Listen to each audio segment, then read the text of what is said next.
Hola, soc Mercè Boada, neuròloga i directora mèdica de Fundació ACE. A Fundació ACE ens importen les persones. I per tant, volem millorar sempre amb el seu diagnòstic, amb el tractament, amb un objectiu, fer que l'Alzheimer un dia passi a ser història.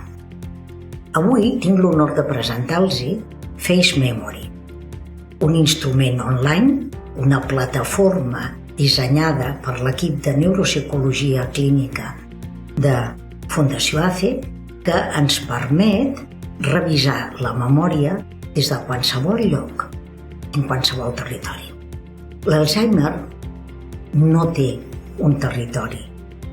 L'Alzheimer no té un sol llenguatge.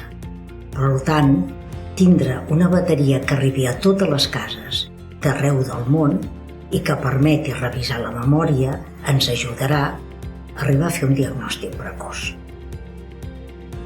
Si té més de 50 anys, li preocupa la memòria, Face Memory és l'instrument online per revisar-la en qualsevol moment i des de qualsevol lloc.